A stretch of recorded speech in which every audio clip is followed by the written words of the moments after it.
किसी railway station पर एक भिखारी रहता था। वहां आने जाने वाली रेलगाड़ियों में बैठे यात्रियों से भीख मांगकर अपना पेट भरता था। एक दिन जब वह भिखारी भीख मांग रहा था तो सूट बूट पहने एक लंबा सा व्यक्ति उसे दिखा। उसने सोचा कि वह व्यक्ति बहुत अमीर लगता है, इससे भीख मांगने पर यह मुझे जरूर अच्छे पैसे देगा। वह उस लंबे व्यक्ति से भीख मांगने लगा। भिखारी को देखकर उस लंबे व्यक्ति ने कहा, तुम हमेशा मांगते ही रहते हो क्या? कभी किसी को कुछ देते भी हो? भिखारी बोला, साहब मैं तो भिखारी हूँ, हमेशा लोगों से मांगता ही रहता हूँ, मेरी इतनी औकात कहाँ कि किसी को कुछ दे सकूं। लंबा व्यक्ति बोला, जब किसी को कुछ दे नहीं सकते तो तुम्हें मांगने का कोई हक नहीं है।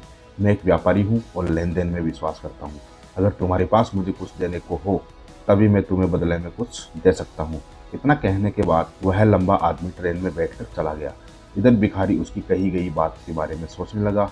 उस लंबे व्यक्ति के द्वारा कही गई बात उस भिखारी के दिल में उतर गई। वह सोचने लगा कि शायद मुझे भीख में अधिक पैसा इसलिए नहीं मिलता क्योंकि मैं उसके बदले में किसी को कुछ दे नहीं पाता हूँ, लेकिन मैं तो भिखारी हूँ, किसी को कुछ देने लायक भी नहीं हूँ। लेकिन कब तक मैं लोगों को बिना कुछ दिए केवल मांगता ही रहूंगा। बहुत सोचने के बाद भिखारी ने निर्णय किया कि जो भी व्यक्ति उसे भीख देगा उसके बदले में वह भी उस व्यक्ति को कुछ जरूर देगा। लेकिन अब उसके दिमाग में यह प्रश्न चल रहा था कि वह खुद भिखारी है तो भीख के बदले में वह दूसरों को क्या दे सकता है। इस बात को सोचते हुए 2 दिन हो गए, लेकिन उसे अपने प्रश्न का कोई उत्तर नहीं मिला था।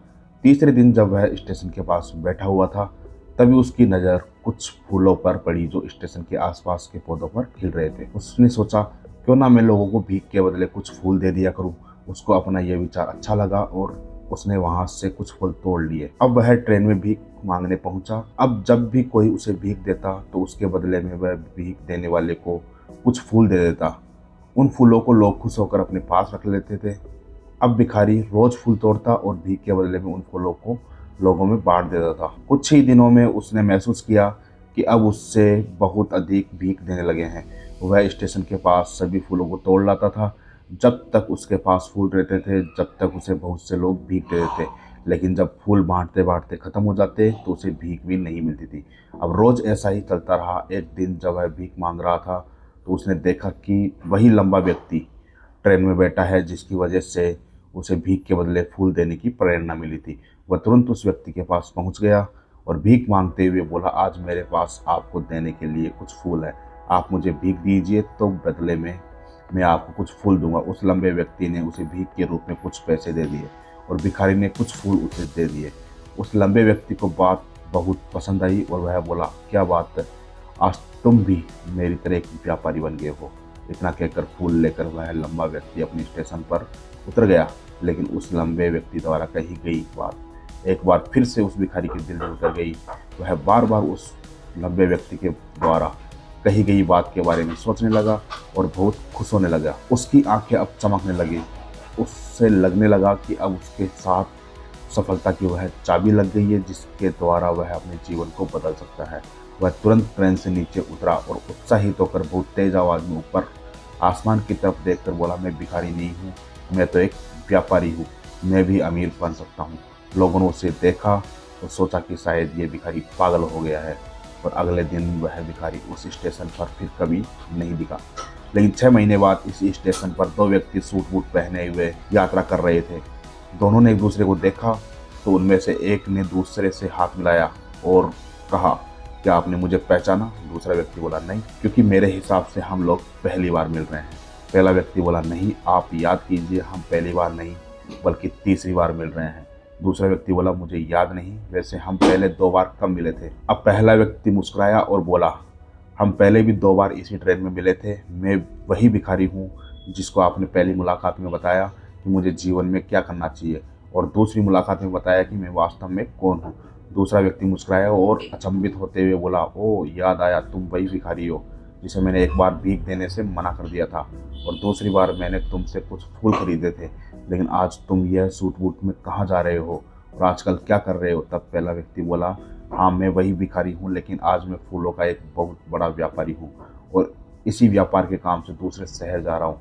कुछ देर रुकने के बाद वह फिर बोला, आपने मुझे पहली मुलाकात में प्रकृति का वह नियम बताया था जिसके अनुसार हमें अभी कुछ भी मिलता है जब हम कुछ देते हैं। लेन देन का यह नियम वास्तव में काम करता है। मैंने बहुत अच्छी तरह महसूस किया है, लेकिन मैं खुद को हमेशा भिखारी समझता रहा। उससे ऊपर उठकर मैंने कभी सोचा ही नहीं। और जब आपसे मेरी दूसरी मुलाकात हुई तब आपने मुझे बताया कि मैं एक व्यापारी बन चुका हूँ। अब मैं समझ चुका था कि मैं वास्तव में भिखारी नहीं बल्कि एक व्यापारी बन चुका हूँ।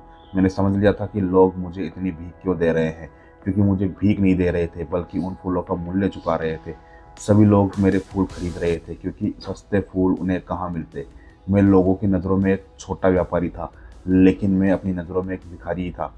आपके बताने पर मुझे समझ आया कि मैं एक छोटा व्यापारी हूँ। मैंने ट्रेन में फूल बांटने से जो पैसे इकट्ठे किए थे, उनसे बहुत से फूल खरीदे और फूलों का व्यापारी बन गया।